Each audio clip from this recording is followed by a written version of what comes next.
Welcome to Three Inning Fan, the podcast with me, Kelley Franco. I am so excited about today's show because I am joined again by my good friend, NotGaetti, the MLB personality everybody knows and some people even love. No, I'm just kidding. Everybody loves you, NotGaetti. We're going to talk some Pete Alonso and the art of the negotiation deal that brought him back to the Mets. And then we're going to talk about the offseason and some spending and how it was very Dodgery. And it was not so high spending among other clubs. So we have the Dodgers hot stove and everybody else's not stove. And we're going to wrap up with some classic Not Gaetti input. He's going to talk about a name that we all know, but we might not know about his significant contributions to the game of baseball. Not Gaetti, hello. How are you? Happy Saturday morning. Hey Kelly, happy Saturday. It's such a pleasure to be back on your show. I always enjoy talking ball with you. While I'm taking breaks between casting couch appointments here in my fallout shelter, I figured we'd talk some ball. It does look like a bit of a hostage situation where you are. Do you have maybe a copy of today's paper so we can show our listeners that you're still alive? I don't really do the proof of life thing, but I'll let you people decide whether you think I'm the detainer or the detainee. Okay, well, here's a test to make sure you were alive this week. Did you hear any sizable news about a big loose end of the offseason that was tied into a bow this week? You want to talk about Pete Alonso? Oh my God, he is alive. It's amazing. Yes, so we did finally get this loose end tied into a bow. What do you think about Pete Alonso's deal with the Mets? I think I wanted him to sign a long extension. I wanted the team to extend him ages ago.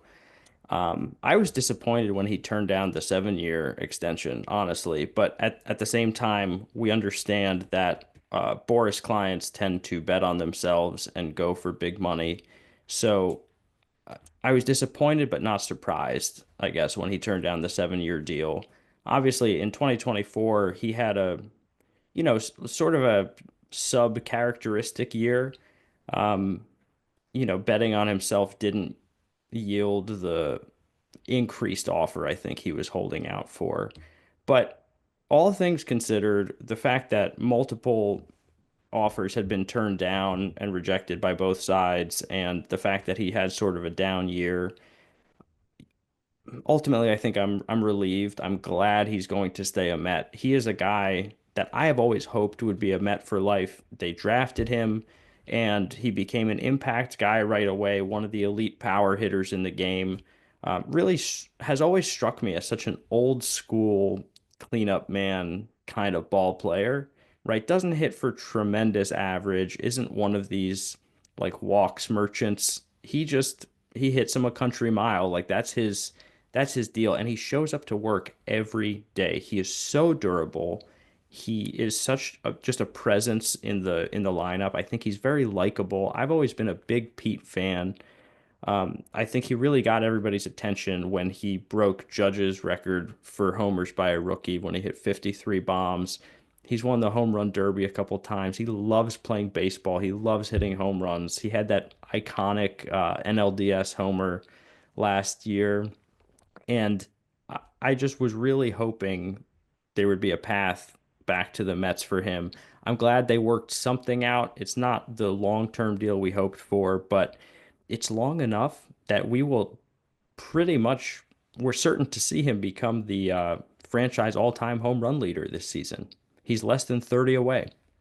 You used a word that I hadn't used myself, but it's actually a perfect word. You used the word old timey. And now that I think about it, he is kind of old timey. And one of those reasons that he's old timey is because he does post every day.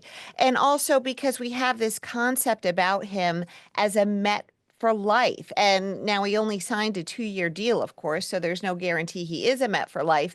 But we kind of wanted him to be because if you're anything like me, you had trouble picturing him in another uniform. And so, just this idea that you could want someone to be on a team for his entire MLB career and he gets out there and plays every day.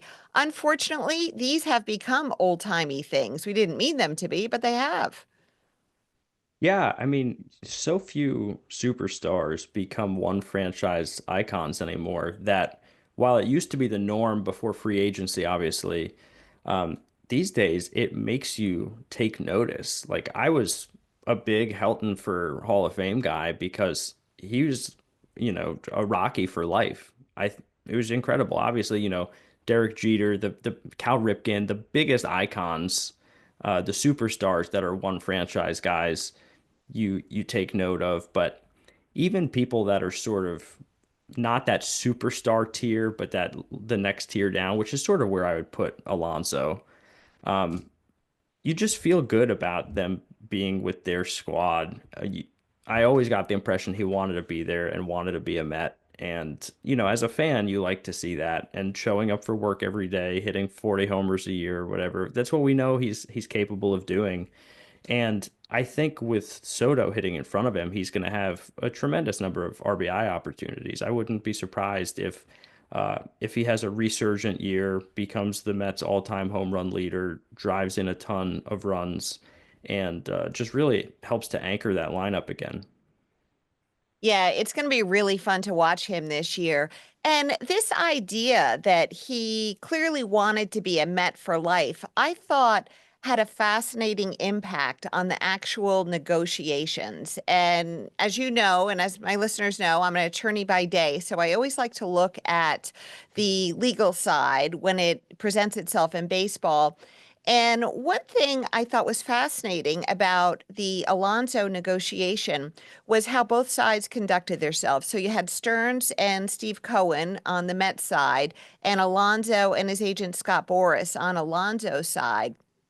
Now, Steve Cohen at the Mets Fan Fest, which was called Amazing Day for those of you who were not around the tri state area, he left the door open to doing a deal with Pete. But at the same time, Stearns and Cohen looked like they didn't mind walking away from the deal. I mean, they mentioned that they would like to have Pete back, but at the same time, they went and did other deals. They signed other guys. They started to spend their money on other people. The money that would have gone to Pete Alonso was going to AJ Minter, and they signed Winker again. So they were like stepping away, like, here we go, bye bye. And that kind of reminds me of when I'm trying to settle a case before trial. The best way to get a good deal is to look like you really don't care if you make a deal. It's to be completely prepared to try the case. So if you don't get a deal done, your back isn't against the wall. You're ready to move ahead. And that's exactly what Stearns and Cohen did. They looked like, yeah, I wouldn't mind doing a deal, but we're 100% fine if we don't do it. And Pete, on the other hand, like you said, it was so clear he wanted to be a Met for life. He kind of looked, in my opinion, he looked like he didn't have leverage because he didn't have the number of suitors that he probably hoped he would have.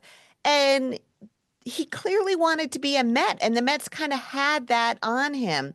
If Cohen and Stearns looked like they could walk away and not really care about it, Pete looked like he couldn't walk away and not care about it. He looked like he was honestly just almost desperate to sign with the Mets. I mean, just one last thing on this. I mean, if you remember Soto after the World Series, like a nanosecond after the World Series ended, he was like, all right, yeah, I'm open for business and I'm going to talk to any team out there. I mean, he sent a message and he got that leverage right away, and Pete didn't do that. Yeah, that's absolutely true. I think that nails it. And the other thing is, in terms of Cohen and Stearns being willing to look at alternatives, they weren't just in the market for first baseman. Like they were totally prepared to move Vientos to first base and, plug needs elsewhere. Like they had options both internal and on the free agent market. And, as everybody knows, Cohen is one of the wealthiest owners in the league. The reason that I predicted very early on that Soto would land with the Mets is that I just did not see Cohen being outbid. He's got very deep pockets, but at the same time, he's very savvy. So, I think it's interesting that he did everything he had to do to land Soto because that's obviously he's a great player, but in the marketplace among baseball fans, that has cachet. That's like a huge move that everybody notices, right? So on one hand, he does whatever it takes to get Soto. On the other hand, he was never going to overspend on Alonso or anybody else. So very, very business-like the way he balances all those different considerations and that they went through the negotiations. Like I said, I'm glad they reached something. I'm glad Pete will be back. But yeah, very fascinating to watch. Steve Cohen's artwork collection is a legendary, and I read where someone used this term, and now I'm going to copy it, and sadly, I'm not going to be able to attribute it, but I just have to say this wasn't my idea. But somebody referenced Juan Soto as Steve Cohen's own personal Mona Lisa. It might have been in The Athletic, maybe it was Ken Rosenthal, I don't know, but Cohen was like, I am not getting outbid for that Juan Soto. But you're right. Everyone else was just kind of dispensable. And Stearns found a way to work with the other options out there, but they wanted Soto. Yeah, and Pete has an opt out after the first year, so he'll make $30 million in 2025 between the signing bonus and the signing bonus of 10 and then 20 million for the 2025 season. And we'll see what happens after that, but I could really easily see the addition of Soto in front of him creating a situation that both Pete and the Mets won't want to part with. It's going to be a great baseball season in New York, between that and the Yankees, who didn't have like the dramatic offseason that the Mets did, but they had a pretty interesting offseason. I mean, there was a little drama at the beginning when they didn't get Soto and they pivoted and they signed Fried, but they are still looking at a couple of holes going on. Do you want to talk about that?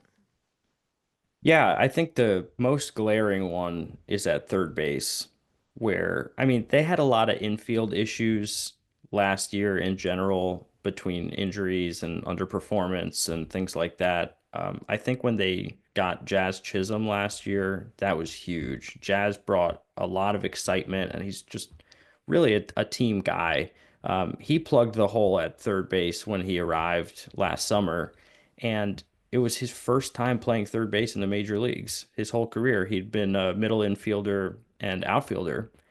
And, he was just willing to do it immediately. And it's been talked about a lot, but Gleyber Torres, who now is no longer with the team, uh, Cashman's plan had been to move Gleyber to third base and put Jazz at second, which is where he plays naturally. And Gleyber didn't want to do it. So Jazz stepped up and was willing to do it.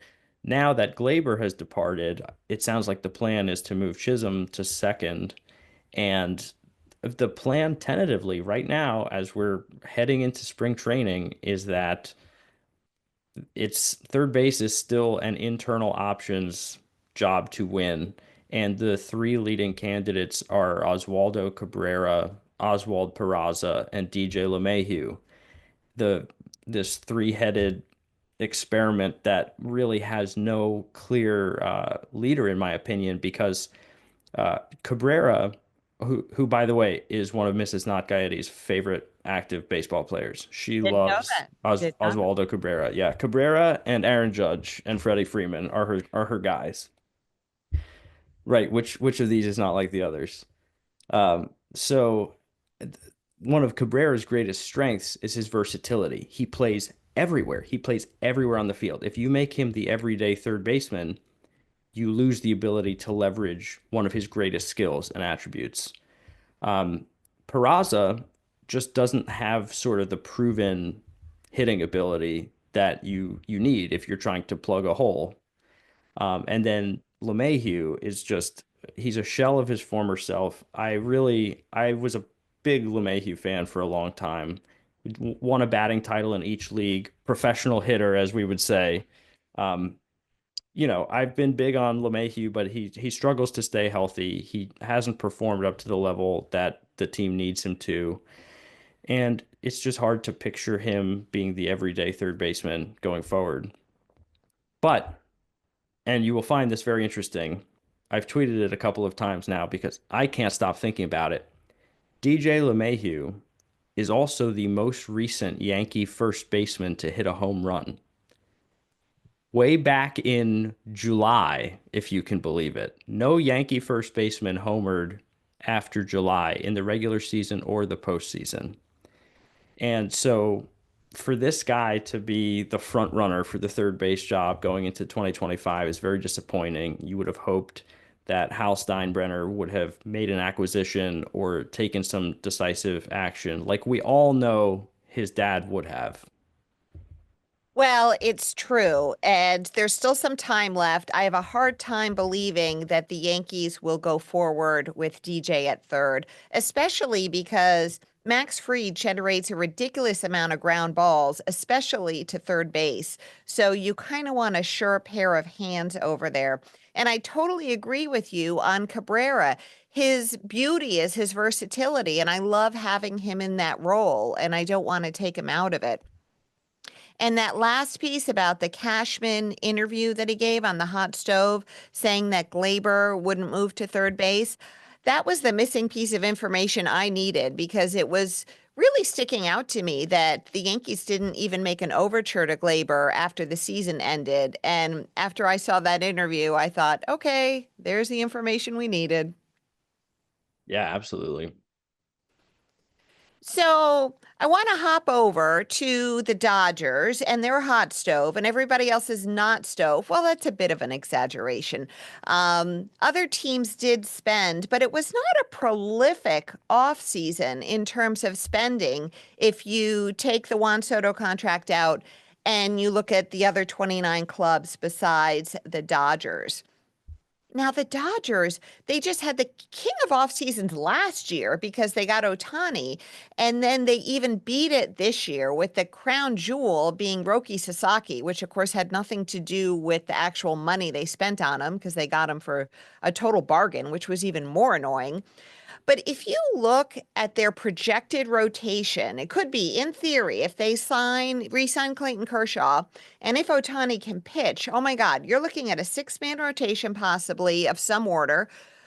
Kershaw, Ohtani, Blake Snell, Tyler Glasnow, Roki Sasaki, and Yoshinobu Yamamoto. How annoying is that? It's unfair almost, right? I mean, whoever you get in your series against them, you're gonna struggle because I'm very tough on some of those guys, as you know. Vaunted opener Blake Snell and you know Glass now and some of these other guys. I've savaged them a little bit on Twitter, but they all have Cy Young type stuff. So if you face them that day and they're on, they're missing a lot of bats. And it's just it's tough. And the back end too with the bullpen acquisitions, right? They get more closers than they actually need. Everybody just has tremendous stuff. Um, I think part of it is that the last few years they've been hit by a lot of injuries, and that has to spook a front office, right? Because pitchers with great stuff don't grow on trees, and the ones that you do have on your team, keeping them healthy is harder and harder these days as guys are throwing harder and harder and training differently and not training to go deep into games. We hear about pitchers getting shut down in August and, load management and pitch counts and all of this.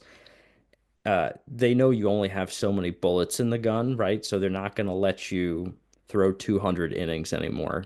And these guys who specifically have injury histories, especially, so I think they're bolstering against injury considerations, but they're also posturing. They're the Dodgers. They have this very wealthy ownership group. Um, they are kind of relishing being the most hated team in baseball. They're relishing being the new evil empire, and if every $1 million they spend makes some fan of some other team incrementally more uncomfortable, that's worth it to them. Totally. And let's face it, they have basically purchased the country of Japan. Yeah, they have cornered the Japanese market for sure. And Japanese players see the success and the acclaim and everything that Japanese players are getting with the Dodgers, and they want that too. And they want to be part of that culture and they want to be part of that team. I mean, who doesn't want to play with Otani? Who doesn't want to play with these guys? Totally true. And you're right, what you said about the injuries to pitchers. And not just that, but the Dodgers actually had a particularly rough patch last year with pitchers. I mean, all teams do, but they really did. But they also, like you said, they have built up their bullpen, which was already good, but they got Tanner Scott and Kirby Yates.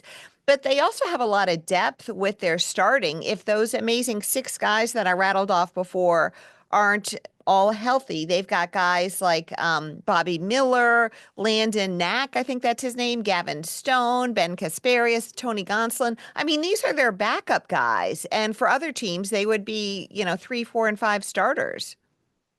Yeah, 100%. It's crazy. The starters, the bullpen, and you know, the lineup is chock full of past, present, and future MVP winners. And even though they have these MVP type bats and just won the World Series, the very first thing they did when the offseason hit was go get better. And the amount of spending that it has taken to achieve that is eye-popping. Last year, when with the Otani signing, they committed over $1 billion of contract money in one offseason. They now also have over $1 billion in deferred salary. All of these things are unprecedented. They're completely unheard of. This is not how baseball teams have operated, even in the George Steinbrenner days. All the salary deferrals apparently are not precluded by anything. Teams just haven't really, utilized that strategy before. Everything they're doing is 100% within the rules. And so part of me does have to tip my cap to them and say, you know what? They're being good owners, and we should really look more at the owners who aren't spending enough. And a few things going on here. We have this idea that, well, it's not an idea, but at the end of the 2026 season, the collective bargaining agreement is going to expire. And so when I look at this idea that some clubs didn't really spend that much this offseason, not compared to what the Dodgers did, most clubs didn't. And I think about what that means for a possible argument for a salary cap, hard salary cap, or and as maybe salary floor in the next CBA. And I want to give some credit to Bill Madden of the Daily News. He wrote a nice piece last week saying that it was possible, or at least positing this theory, that some of the clubs weren't spending a lot to try to keep up with the Dodgers because there was this idea of, you know what, we're not going to be able to keep up with them. So just forget about it, lay low, and try to argue for a salary cap in the next CBA. What do you think about that? I think there's probably more truth to that than maybe we want to admit. I've been an advocate for a salary floor the more I think about it, because the Dodgers are like making a mockery of the rest of the league for sure. But you have to remember also, like, even these mid-market team owners are billionaires that could spend more and choose not to because I think a lot of the individual owners, especially teams that are really controlled by like a rich person as opposed to one of these huge conglomerates the way the Dodgers have. Um, I think a lot of them treat it as just another P&L on their, business portfolios, and it's easier to operate a profitable team than a winning team. And I think some of these people have been rich for so long that that's just the way that they think. And on the other hand, they also know that even if they did pull out all the stops and spent everything they could, you still can't keep up with the Dodgers and what they're doing. They're just on a different level. And so there isn't an incentive really to spend as much as possible because that still won't be enough. So, I don't know where that puts us. I think if there was sort of a hard floor, that would be much better for fans of these mid-market teams who feel like maybe their owners have given up on them. But, you know, without disincentivizing building a winning team, keep the Dodgers from running roughshod over absolutely everybody? And that's what I don't, if I had the answers, I wouldn't have to wear a hard hat. I don't know. Well, as I discussed in my last podcast, I think that if owners are going to hold out for a hard salary cap, then we are looking at cancellation of the 2027 baseball season because the players union absolutely will not accept that. And, so I think we're going to have to settle for some kind of uh, modification to the soft salary cap that we have, which is, of course, the luxury tax. And so, one idea would be to have steeper penalties for exceeding certain levels of the luxury tax. But you bring out a really good point about the salary floor. And I think that we should implement MLB and the players union should agree on some kind of soft salary floor where there are penalties for teams that don't spend enough. I mean, why don't we do that? It's like a reverse luxury tax. Yeah, we have to do a better job of aligning the incentives for teams that have not really been competitive. Uh, it's embarrassing to see that individual players are making about as much as Miami's payroll, right? It's just, how can fans of teams like that like keep going? At some point, there's like a feeling of futility. It's so true. Yeah, the Marlins, the Pirates, these teams, I think that they need to be better to their fans. I think that if you're going to own a team, you have a responsibility to field a competitive team. And if you don't, then you ought to sell the team. And, there was, did you see that Scrooge index that came out? I think it was Travis Sawchek wrote about it, but he had a great chart about the percentage that teams spend relative to the revenue they bring in. And he called it a Scrooge index. And I thought that was pretty smart. And if you go look that up, it's pretty annoying that some teams spend so little of what they bring in. And of course, you can't only look at revenue because there's also the appreciation of the value of the franchise, which you don't get that return until you sell it. But that's another form of income, albeit deferred. I have not seen the Scrooge Index, but it sounds like something I would absolutely love. I'll send it to you. So, here we are on, can I call it Flashback Saturday? Flashback is usually a Friday thing, right? We can pretend we recorded yesterday. Okay, yeah. Um, so we talked a lot about one first baseman today, and that was Pete Alonso. But you had like a really tremendous post was it this week or the week before about a different first baseman? And in your Not Gaetti at Large, you had a post about him, and then you had a Not Gaetti at Large about him. And I actually found that to be very poignant. But anyway, I'm going to hand that over to you. Yeah, so I think it was this past Chaos Tuesday. My NEPTA post was Bill Buckner, who is a polarizing figure for more than one reason.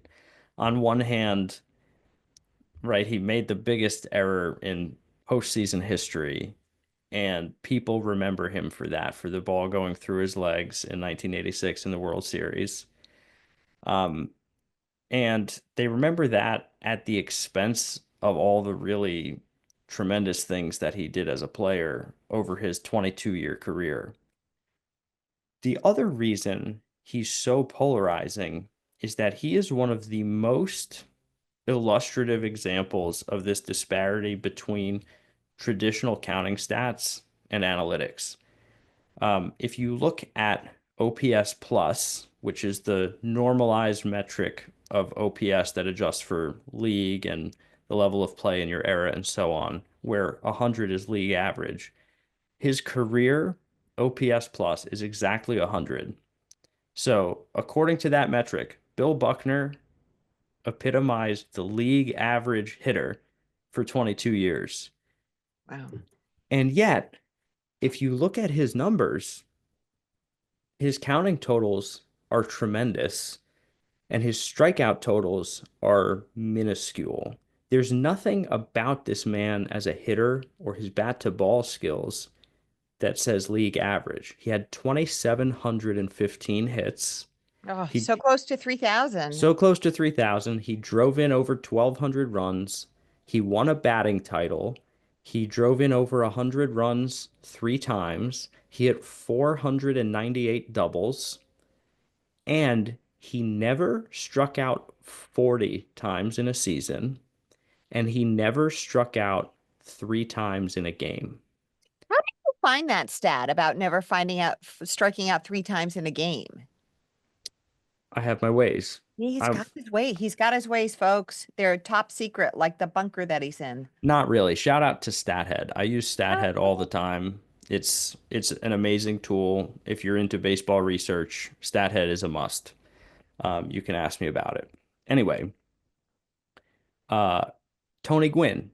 Tony Gwynn, often referred to as the preeminent bat to ball guy. Even Tony Gwynn had a 40 strikeout season and a 3 strikeout game, and he didn't play as many years as Buckner did. So when you think about just the artistry, the batsmanship of a guy like this, 12 seasons with more doubles than strikeouts. Okay? But 100 OPS plus because he didn't strike out a lot, but he didn't walk a lot. He was putting the bat on the ball constantly. When you do that in a game like baseball, which is a game of failure, when you put enough balls in play, you make a lot of outs. And so he gets absolutely savaged by WAR. He's a 15 WAR player for his career. 15 WAR in 22 years. 15 WAR in over 10,000 at bats. And, Otani gets like 11 WAR in a year, right? Because it's it's eye-popping. That's so incredible to me. And one of the differences between us is you really know how to analyze all these stats, and I think that you have a greater appreciation for them than me. And I really enjoy, and I think you enjoy this part of the game too, but I really enjoy the human element to the game. And when I think of Bill Buckner, I think about someone and I knew that he had almost 3,000 hits. I knew he was good, but I didn't know he was as good as you just laid out for us. But I think about someone who made a mistake. He made a mistake, like we all do all the time. And he made his at a really bad time. And honestly, I thought that the Red Sox fans treated him awful. And it broke my heart that it took them so many years to welcome him back to Boston.